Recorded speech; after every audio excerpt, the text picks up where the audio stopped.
thing. So, all right, Mr. Harris. And I would say this, Karen Gilbert is running against our own Dan Hicks. So remember that when he asks you to walk neighborhoods. That's who his main opponent is. I don't know. Has she filed? She filed today. As a Republican. Well, hey, I first of all just want to say thank you to 9.12. In an atmosphere where so many people are apathetic, yet they want to complain about everything, 9.12 doesn't just complain about the things that are wrong, they band together and actually do something about it. Yes. And so I thank you. It's an honor for me to present myself to you. I was a public servant in Tulsa County for 28 years, 12 years under David Moss, and then in 1998 I ran and you elected me your district attorney. I served in that position for 16 years, not by design, but it ended up being the longest sitting DA in Tulsa County history until I felt the Lord tap me on the shoulder and say, I've got another chapter for you. That kind of gets me into what I'm doing and why I want to be your next congressman. After I left the district attorney's office, I started teaching back at my alma mater, Oral Roberts University. That's where I received my law degree from. You may remember they had the O.W. Coburn School of Law from 1979 until 1987. That's where I graduated from. Many of you will remember the name S.M. Buddy Fallis. I'm sure Gary does. He taught evidence in the law school. And although I grew up watching Perry Mason, and that's why I wanted to go into law, it was really the prosecution bug that got placed in my heart by Buddy Fallis. So I started interning my senior year with David Moss, and it was a way to give back to the community and stand for something that is very, very dear to my heart, and that is the rule of law. I'm going to talk about that for a second, but I think you need to know the litmus test under which I evaluate things. Not only the law, but is it right, is it wrong, is it fair to people, okay? And that is what I'll term as worldview. I have a biblical worldview.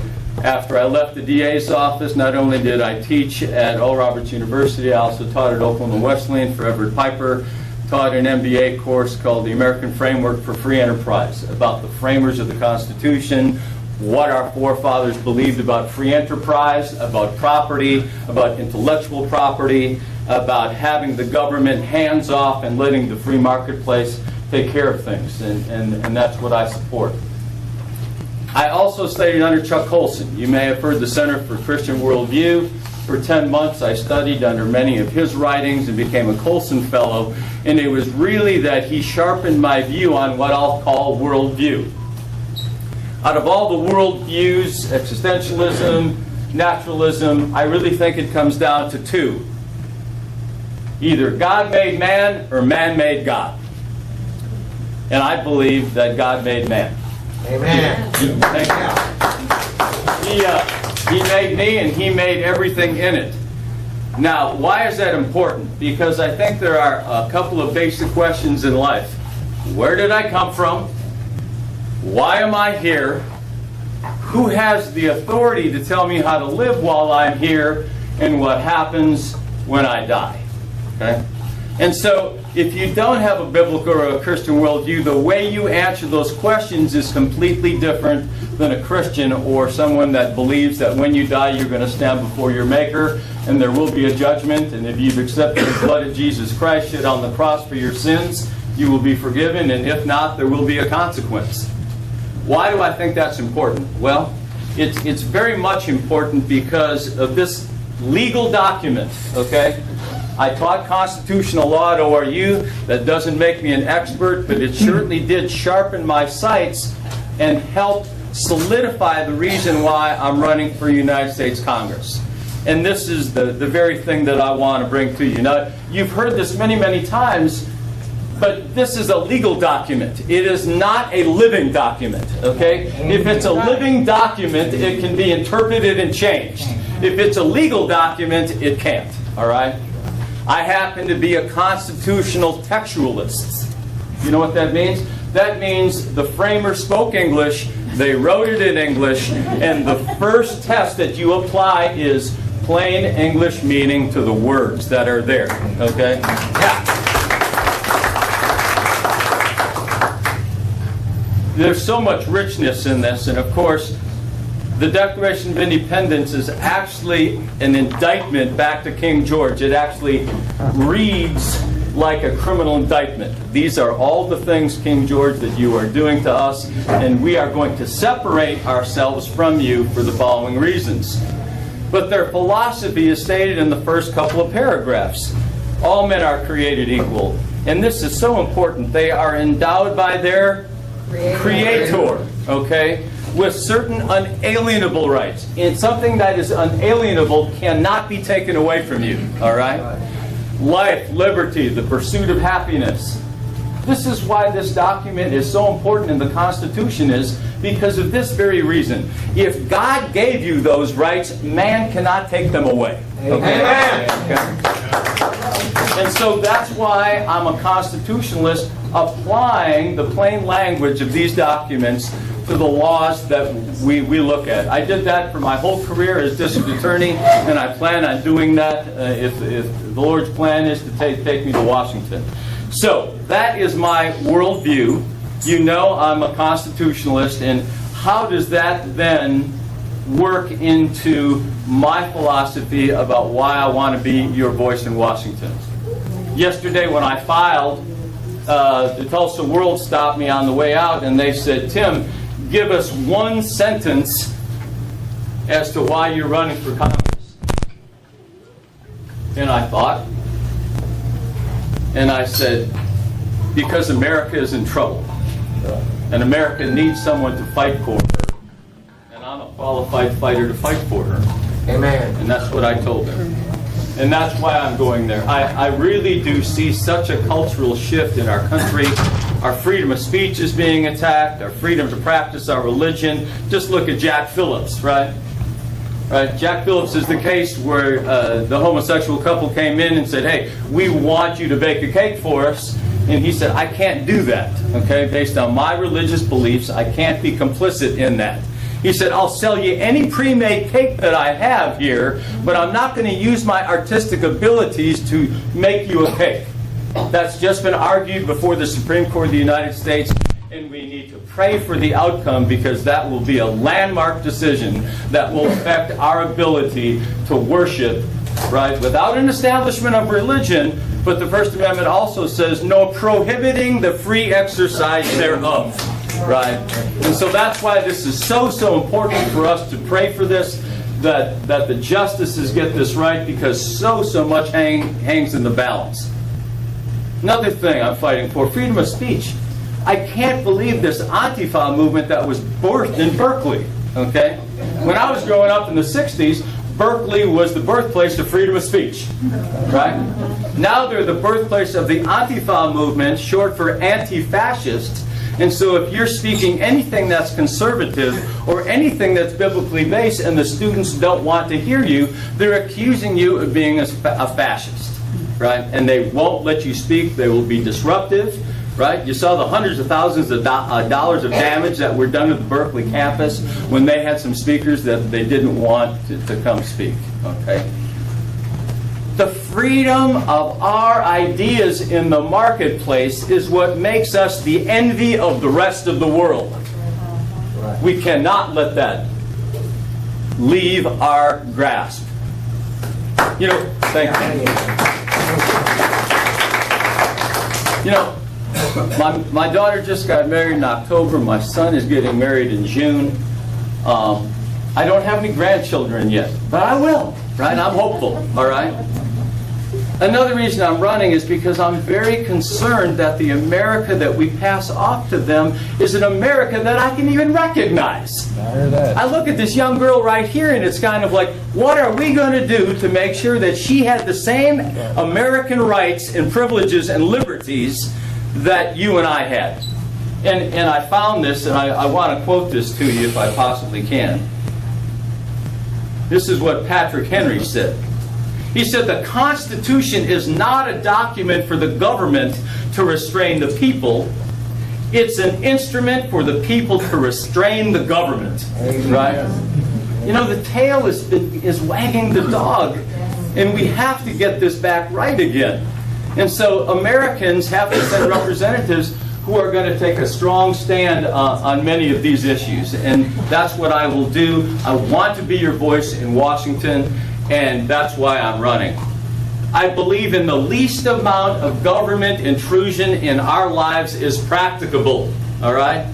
The government there is serve all the people, not just those who can afford to hire a lobbyist, okay? And what we're seeing now, special interest is ruling the day. We cannot allow that to happen. Not only at the national level, but at the state level also. Amen.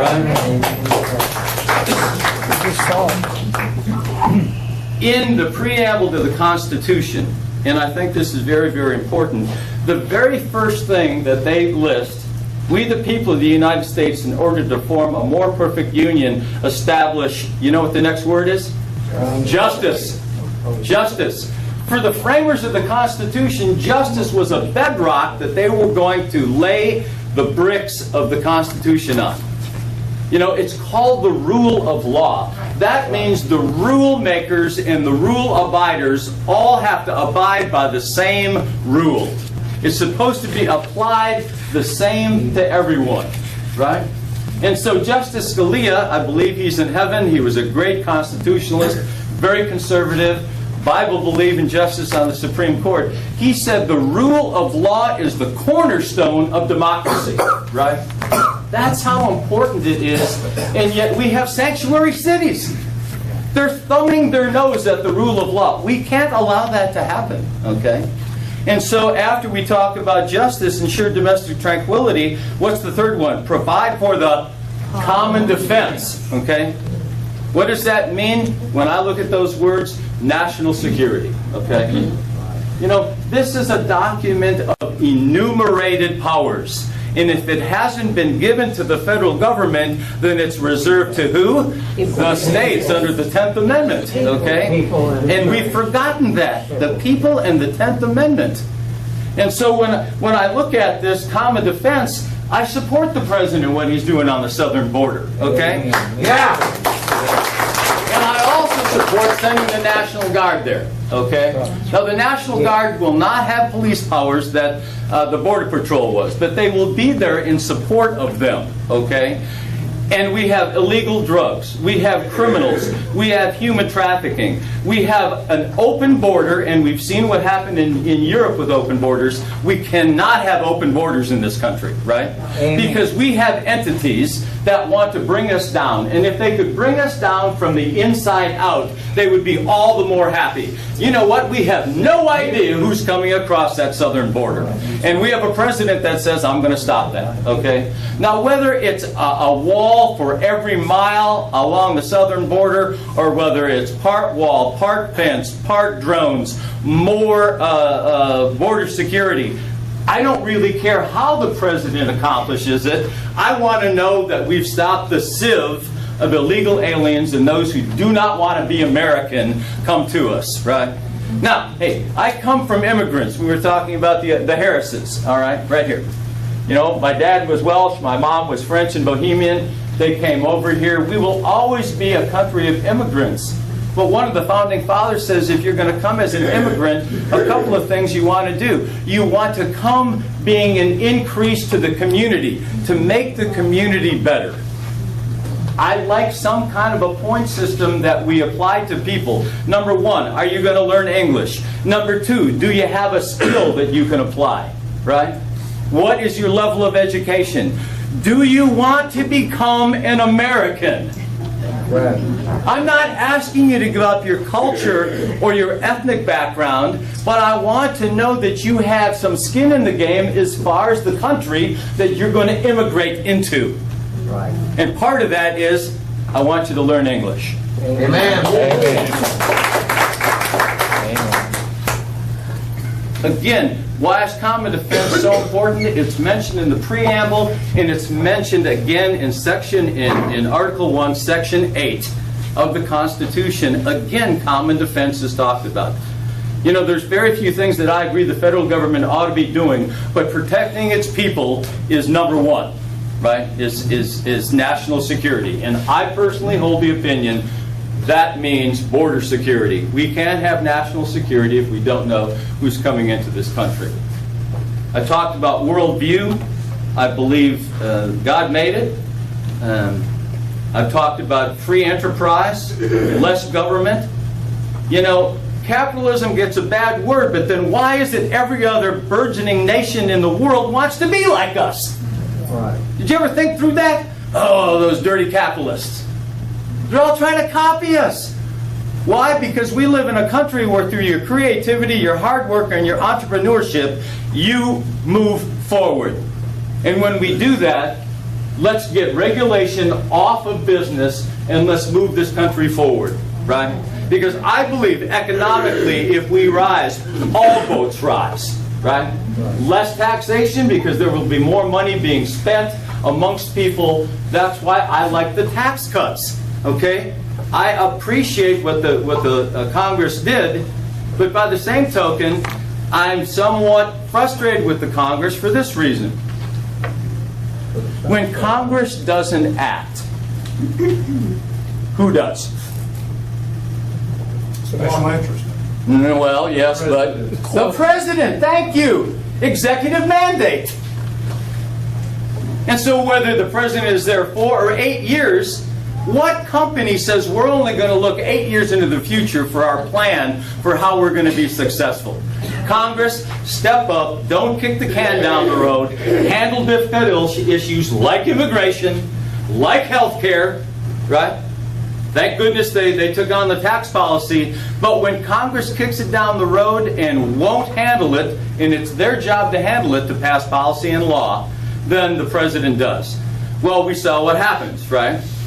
You have 8 years of executive mandate, and then if there's a shift in who's in the White House, what happens? They just reverse all that, right?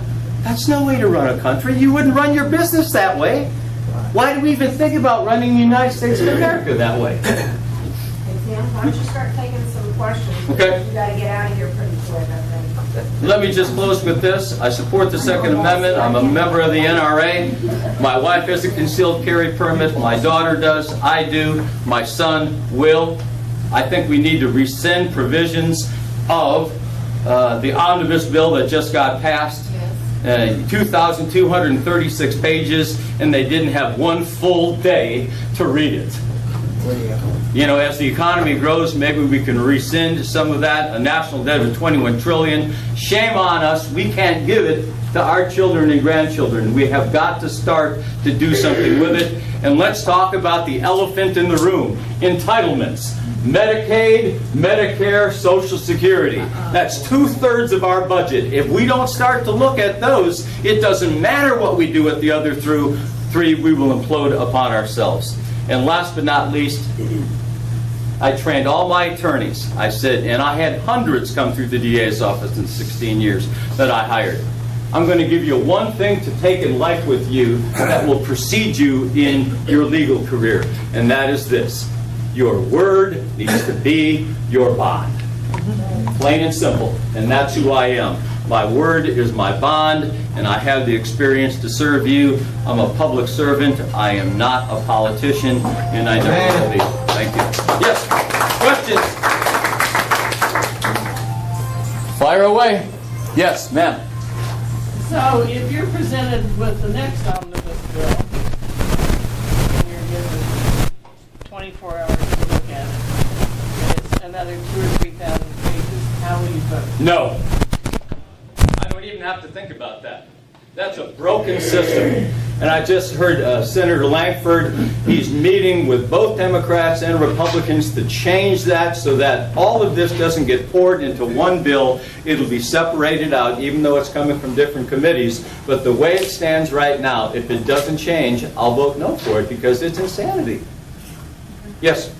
In view of the fact that the National Guard troops are not going to be armed except for self-defense purposes at the border, and all they can do is advise people due to the Posse Comitatus Act of 1878, I believe it was, would you be willing to sponsor an amendment to that act to bring it to a vote to try to allow border defense allowed by our National Guard troops? I would have to look at that, because what you're doing then is you're donning the National Guard with police powers. I don't think they do. But I'm okay? saying limited to border.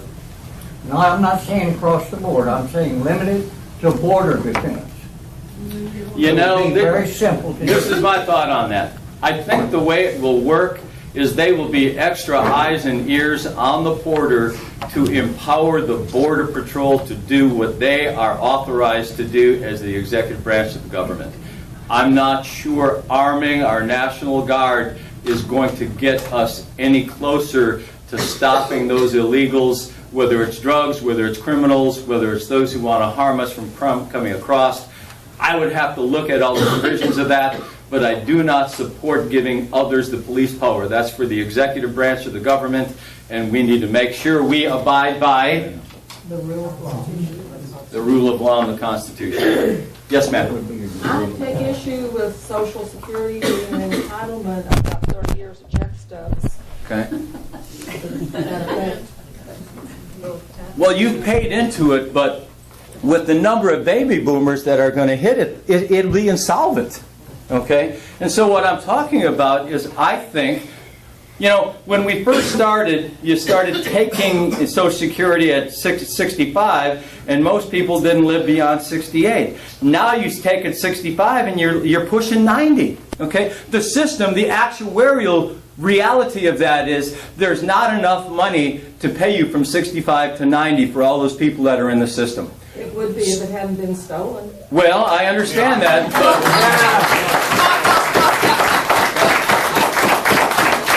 I understand it, but in the big picture of things, I personally think at some cutoff, we're going to have to move the eligibility up, maybe to 70, and then we're going to have to say, hey, I'm sorry, but all those 54, 55, and younger, you're going to have to figure out that, guess what, you're going to work longer, but you're living longer.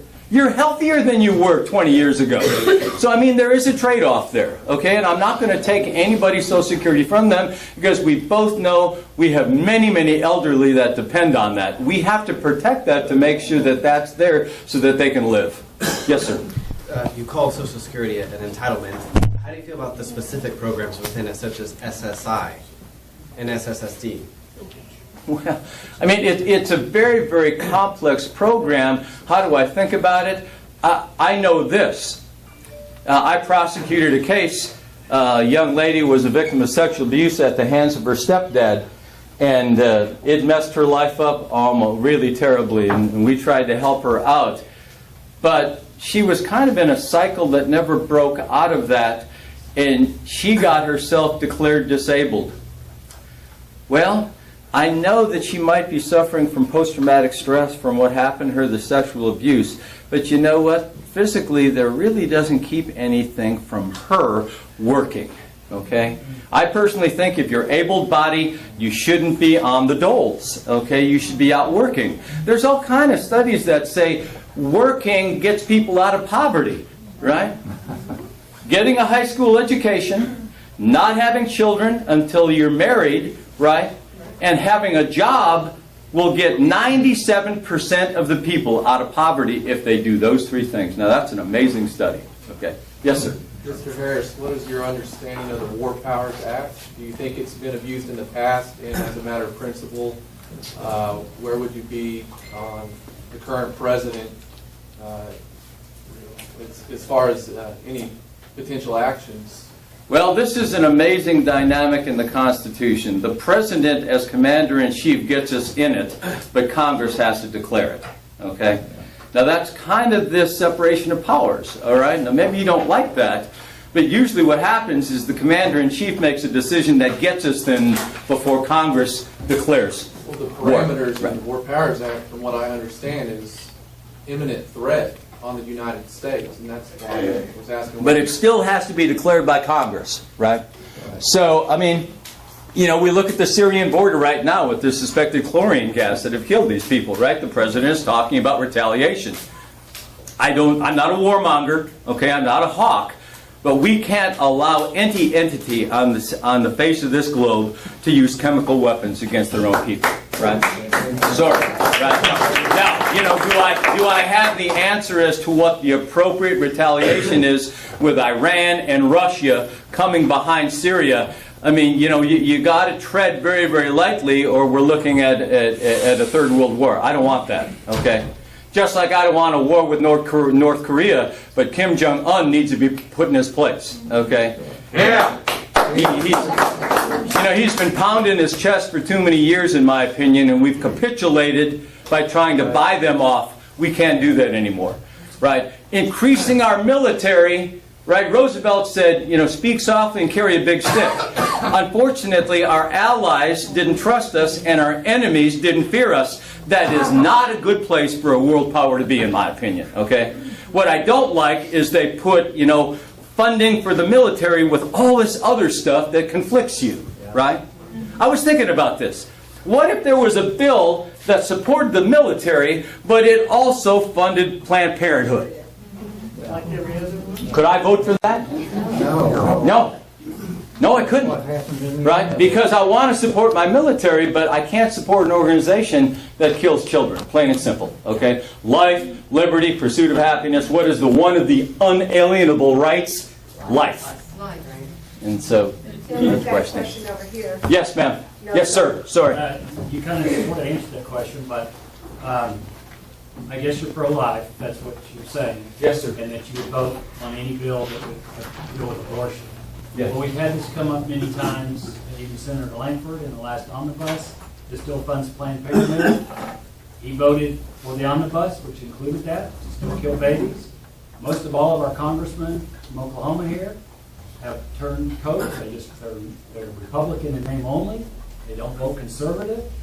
And I hate to even say, but even our good Jim Bridenstine, who's your seat that you're looking to replace, voted for the omnibus last year and had a big long dissertation on his email saying why he voted for it, when he said he would never vote for any tax increase. So what, being a district attorney but not having any legislative background, what is your guarantee that you're not going to raise any taxes, and if there's any taxes that are going to go to Planned Parenthood or fund abortion, that should be your number one thing to say, I'm not going to vote for anything that's going to kill any baby, no matter what other cost is.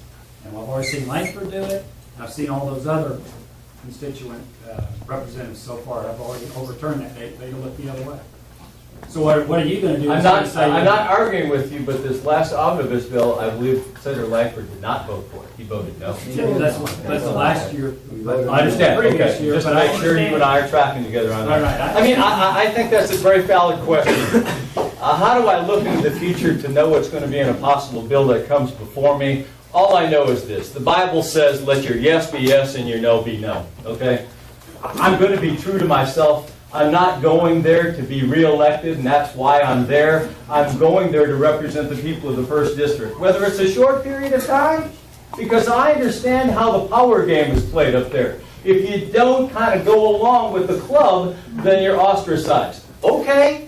All right, that's not why I'm going there. I've had a lovely career. I loved it. Okay? I don't like what's happening to America, and to the best that I can answer your question, I will be true to myself, I will be true to my Lord, and I will make a decision that protects life. Amen. All right, take one more. Yeah.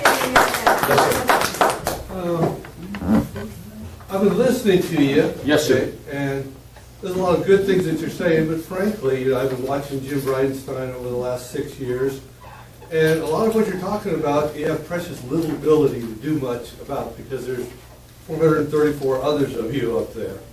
However, there's 2 things coming up, if you were elected, that you could have a direct impact on. The very first vote that you're going to be asked to make is a public one on who the next speaker is going to be. Okay. Now, I know with interest that Paul Ryan has just resigned. Did you give it any thought on who you're going to vote for speaker? I started thinking about it today. It probably comes Well, that's a down. good time. It probably comes down to either Mark Meadows or Steve Scalise. Okay, and I have to look at a little bit more of their backgrounds, how they voted, to make sure that when I cast my vote, I know exactly who it is I'm voting for.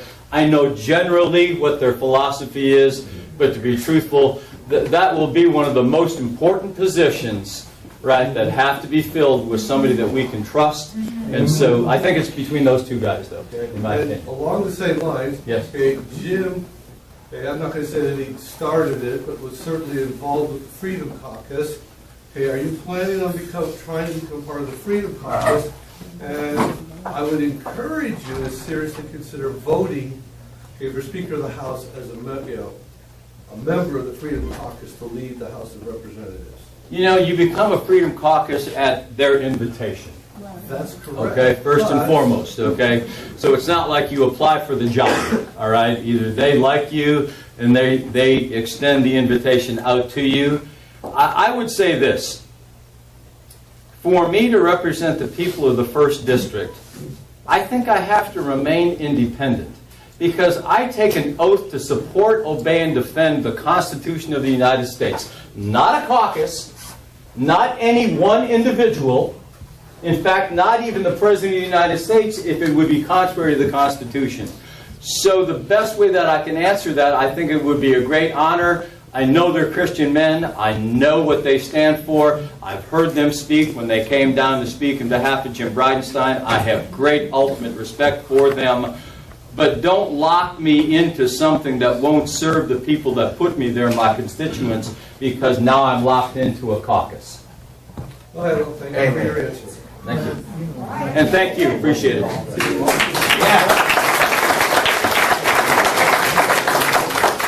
I apologize. I want to say this before I go. I can't stay to hear Gary because I have another event.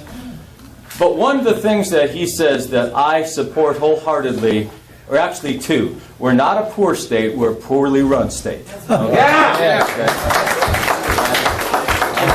And the other thing that, and then the other thing that I've heard him say is, you know what? He's a prosecutor. I'm a prosecutor. My whole career, follow the money. If you follow the money, you'll find the corruption, you'll find the waste, you'll find the abuse. So when he talks about auditing every state agency, to me that's a no-brainer, right? Yeah!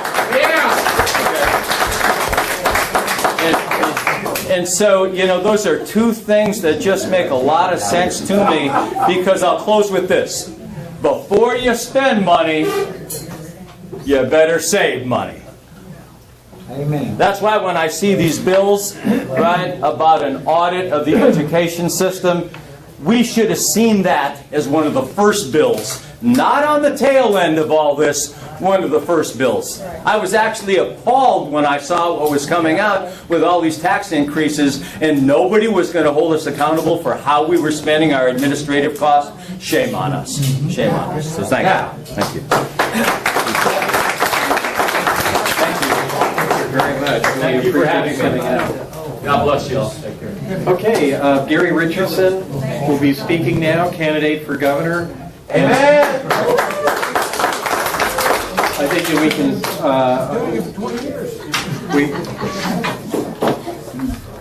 Hey, can we say that Gary Richardson ended the teacher strike with his letter?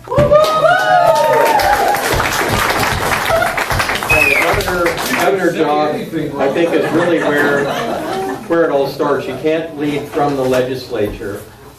So the governor race is the one that we've really got to pay attention to and really pick the guy that's going to do the job. Thank you. Well, since we have, 15 minutes left, we'll stay till 9. Till we gave half of my speech.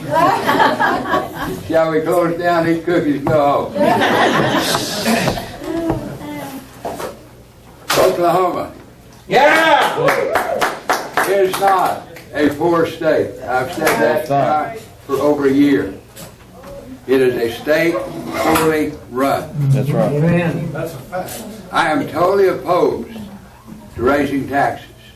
I believe to do so is to continue to cover up what's going on in Oklahoma City.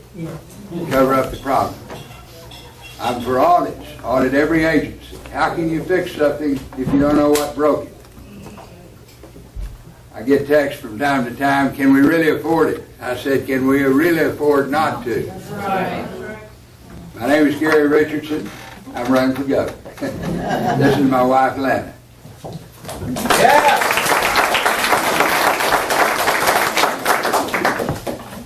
I'm going to share something with you guys tonight that I've never shared in public.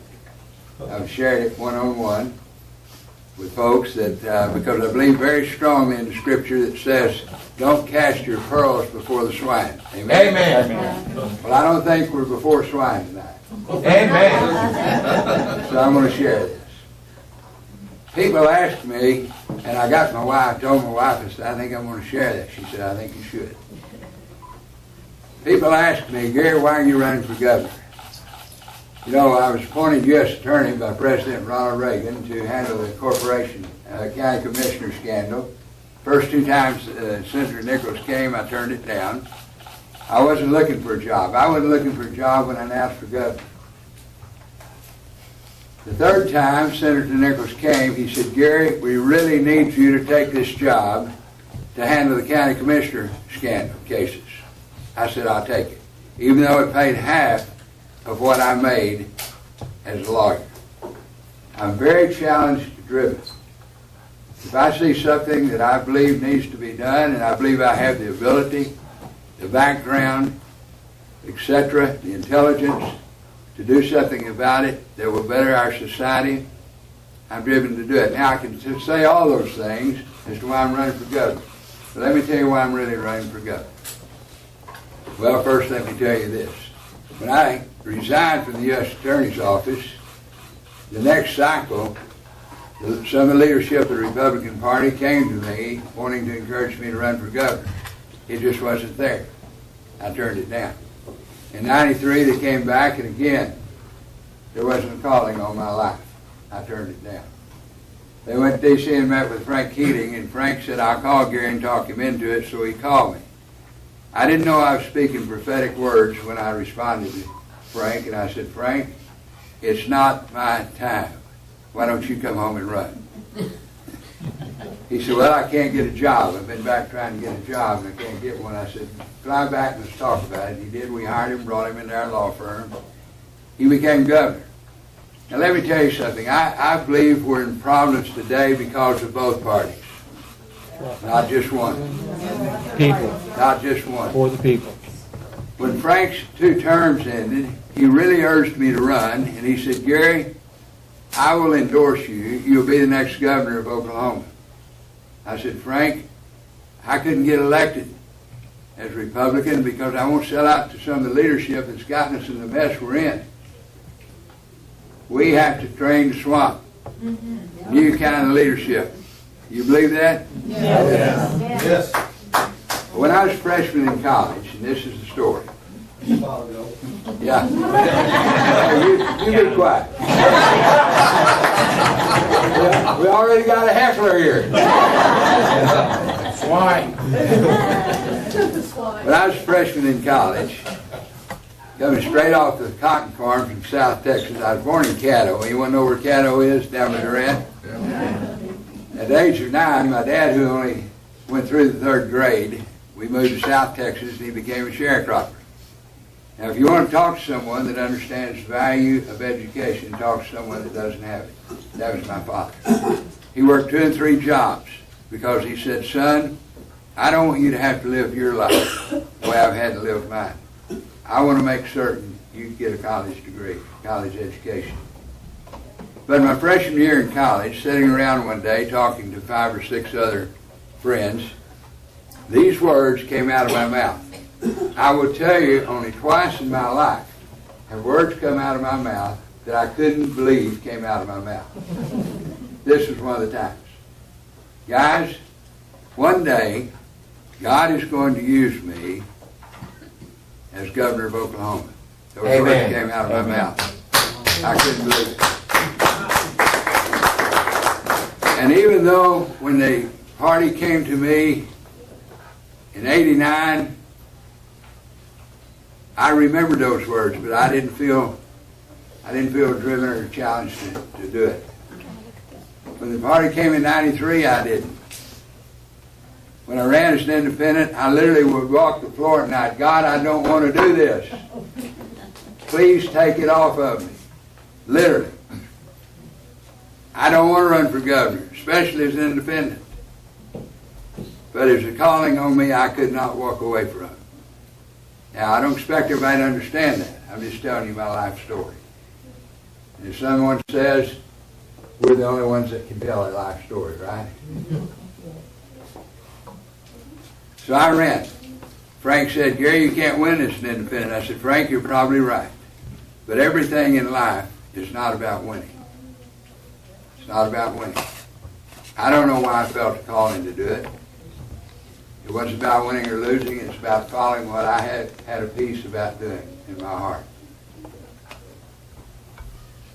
A year and a half ago, I had no idea I would be running for governor. One day I said to Lana, sweetheart, I'd like to go to Branson and see the play of Moses. Have you seen it? Yep. I didn't know why that came on me, but it did. So we went. For the next 2 days, I literally could not get away from the words, God using Moses to set his people free.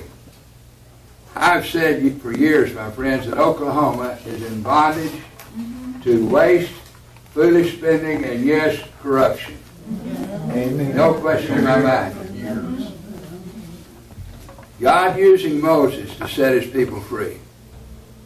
I did not remember my freshman year in college until we stood in church to sing on Sunday morning. We go to South Tulsa Baptist. We stood to sing, and I remembered my freshman year in college. And I stood and wept. I couldn't sing. And we got home, and I said, sweetheart, I've got to do it. I do not believe I can be at peace with myself and do it. Now, here in about 2.5 months, we're going to find out whether or not that was God speaking to me or through me, or I just had a bad meal.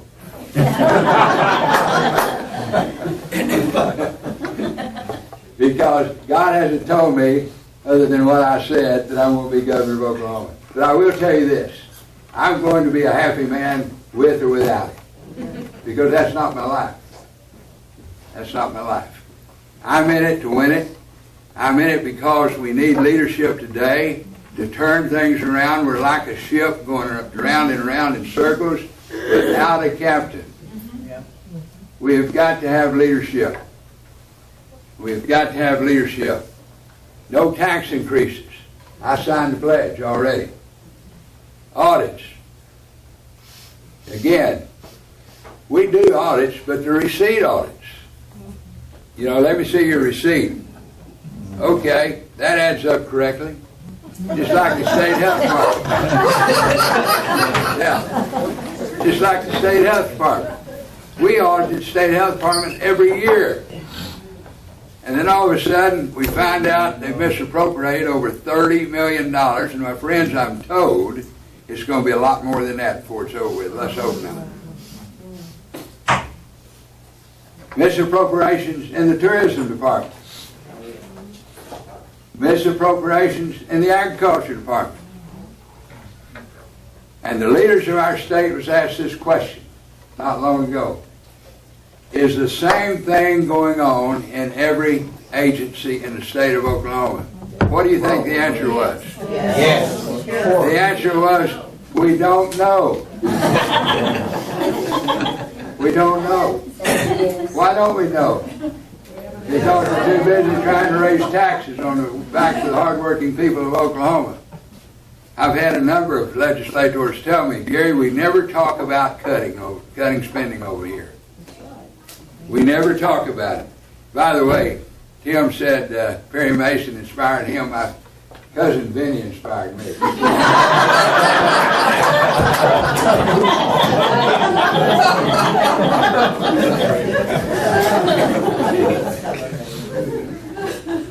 There's 2 movies I've watched more than once. I'm not a guy that watches them second time or third time unless it's accidental. I forgot I watched it the first time. But the first one is The Sound of Music. And the second one is My Cousin Vinny. I will not take contributions from those who have special interest. Amen. I will not be compromised. When I saw Donald Trump on TV the first time I saw it, I said to Lana, sweetheart, that's my man. And I'll tell you why. I may not agree with everything he says. Sometimes I don't agree with what I say when I get to think about it, right? Does that ever happen to you? I may not agree with everything he says, but I do believe he believes what he says. But as I said to Lana, more than that, I believe this man has a real heart for our country. Can you give me a clap to that? And I believe he's been proving it over and over again. Talking about taking money from special interests. Right after I announced, a couple of months after I announced, I got a visitor. He said, Gary, and I knew him from back in 2002, but I hadn't had any contact with him since then. He said, I will jump on board with you. I will max out to you. I will help you raise money. And I will get you votes if you will support the GPT. And I said, Mike, I can't do it. What? Can't do it. Why not? Mike, raising taxes is not the answer to solving our problem.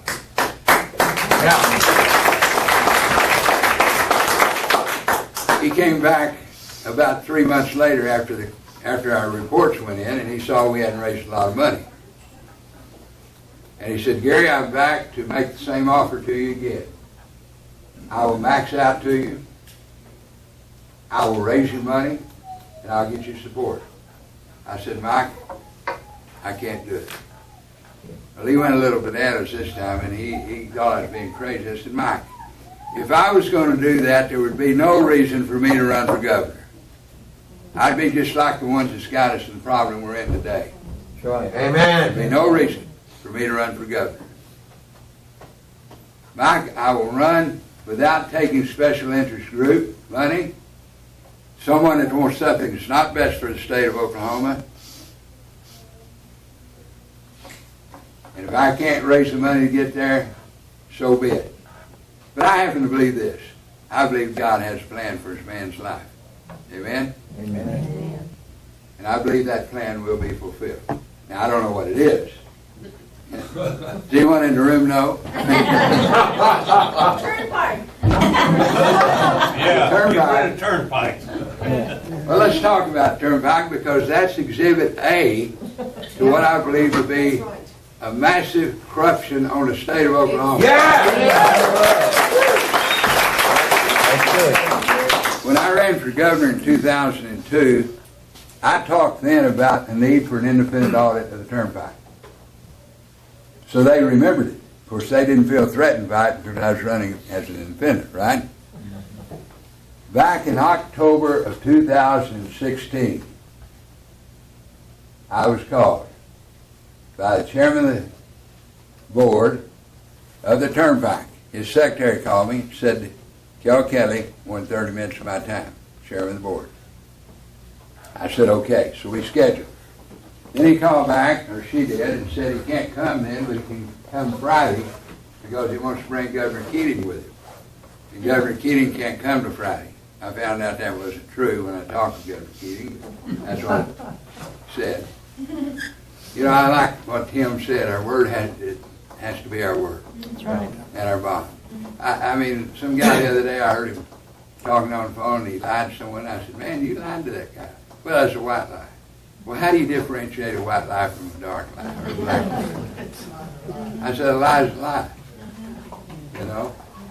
So anyway, I called Frank, and I said, Frank, what is this meeting about? And he said, Gary, I don't really know.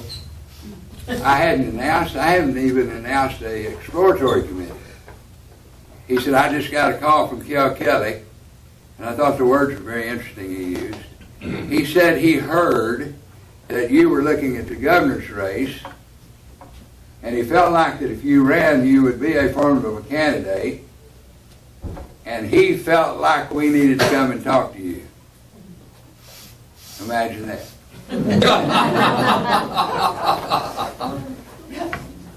So they come.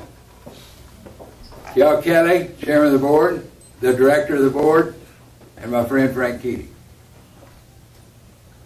You know, the reason I started learning a lot about the turnpike, I got to throw this in, is the night after Frank was elected governor, he walked in my office the next morning and he said, Gary, he said, what can I do to show my appreciation to you for helping me get here?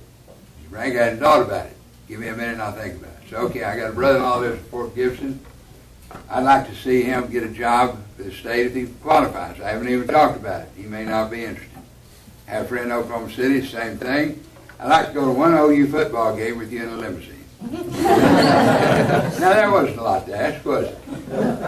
I got one of them. My brother-in-law went to work for the turnpike. And that's where I started hearing all of these stories that would blow your mind. Exhibit A to corruption in our state. So anyway, they come, they give me a pitch about how they do proper in-house audits, etc.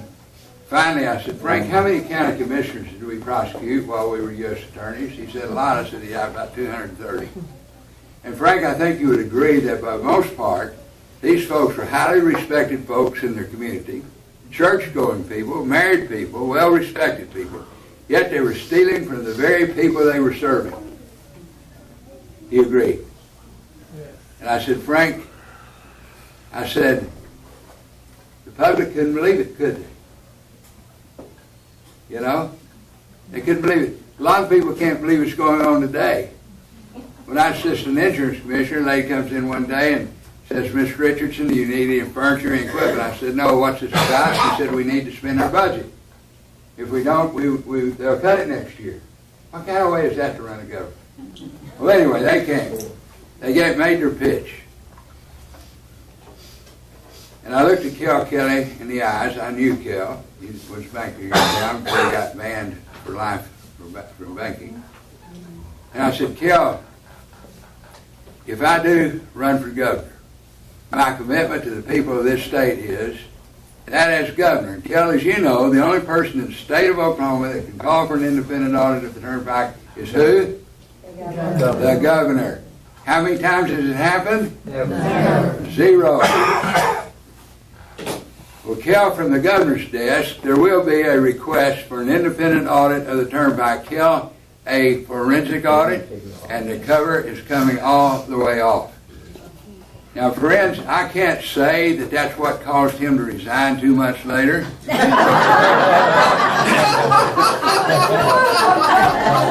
But he did resign 2 months later. And he'd been chairman of the board for 8 years and had been on the board a few years before that. But I said to him, Kel, you know, one of the things that amuses me is guys like you serve on that board for years. And supposedly you don't get anything for it, because they're not paid a dime, right? Kel, what's that about? I didn't get an answer. I really didn't expect one. This is a little scary when you think about it. Follow me very closely. The turnpike was set up to where only one person in the state of Oklahoma had any control over it, and that's the governor. The governor appoints the board. The governor appoints the director. Anybody who appoints the board and controls the board controls the operation. Okay? Who do you think is the only person in the state that can approve a rate increase on the turnpike? Governor. Are you guessing? Yeah. Well, you're right. The governor is the only one. You know when they do it? At midnight. We're having fun, guys. Every time it's happened, whether it's a Republican or a Democrat, it happens in the lame duck session of the Senate government. Yeah. That's kind of scary, isn't it? Yeah. Realizing they only have to control one person, and they have controlled the governors for 60 years. My friends, if I become governor, it's over. That's my commitment to you.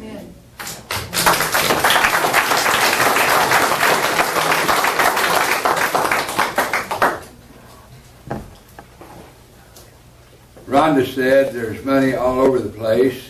Right over to your website. You say that, Rhonda? What's your website? You've been copying my website. Different delivery. They are not looking for it, and she is totally correct. We have on our website, GaryRichardsonNod.org, kitchen table plan. It shows you a way that we could have paid the teachers $5,000 raise a year ago. Probably much longer than that, but we put it on our website a year ago. Someone mentioned Medicaid.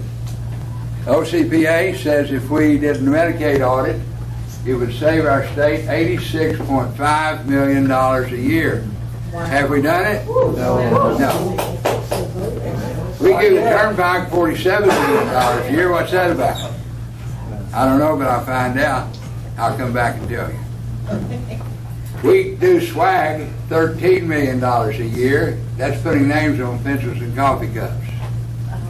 In our kitchen table plan, which is on our website, we show a way that we could come up with $450 million as we sit today. If we'd taken care of the teacher situation a year ago like we could have and should have, we wouldn't have the problem we've been having. The teachers, I don't blame them for being frustrated and tired of getting promises and not seeing them fulfilled when we could and we should. Amen. I do not agree with raising taxes to give the teachers a tax raise.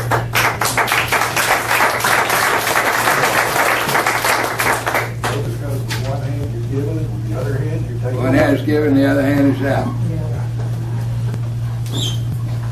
Yes, ma'am.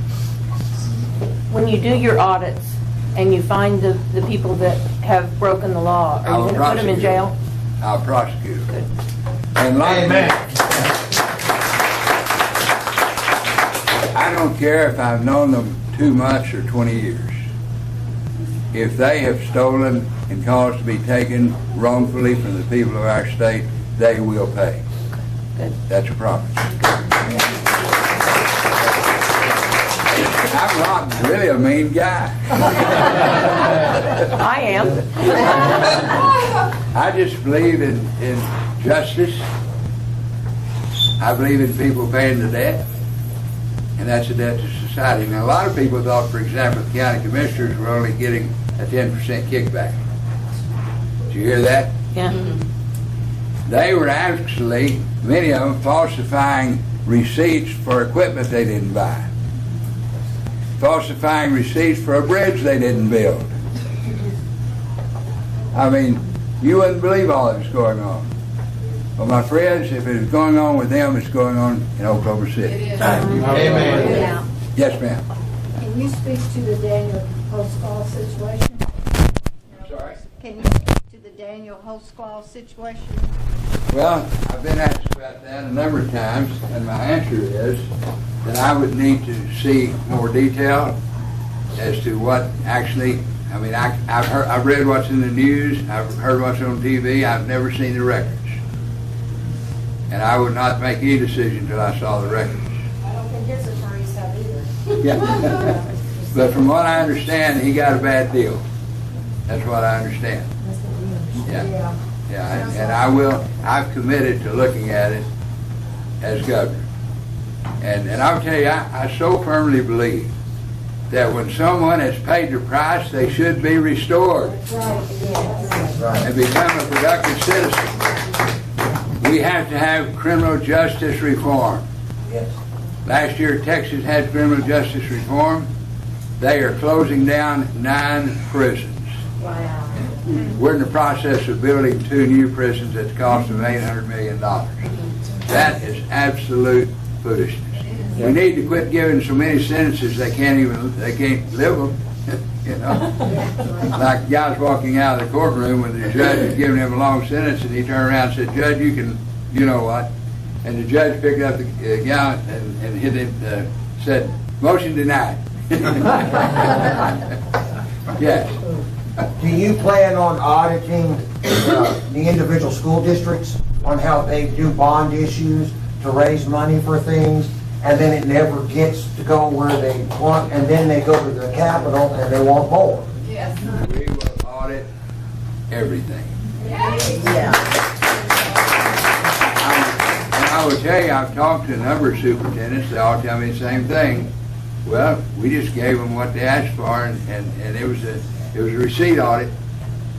You know, kind of like you ask your CPA to go over your records to file your taxes. He doesn't go see if that was a legitimate purchase or not, you know, or if you paid more than you should have.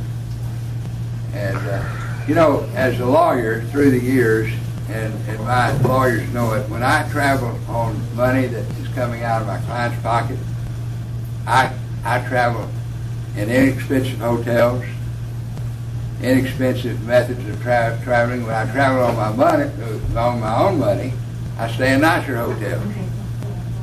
But I hate abuse. I hate abuse, I hate corruption, and I hate waste.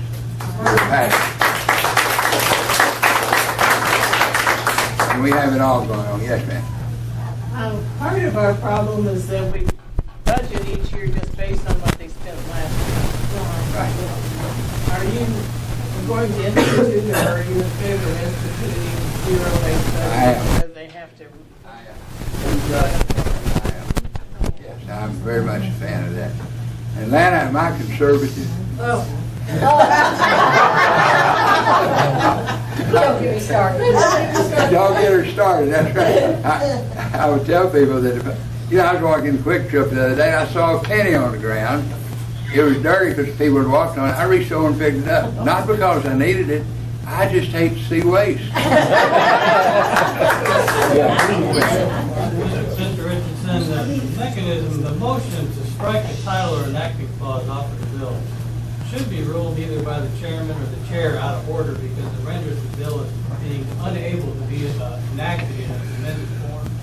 That is the mechanism that creates a conference committee report that enables the budget to be negotiated between the governor and the leaders of the House and the Senate. Right. I would like to support a governor candidate that would vow to veto every bill that did not work its way through the legislative process as intact legislation that supports the representation of the elected members and doesn't require them ceding their power to a handful of quote-unquote leaders that can then negotiate a budget behind closed doors. Right. Yes. I've had that brought up before, and I think it sounds like a good idea.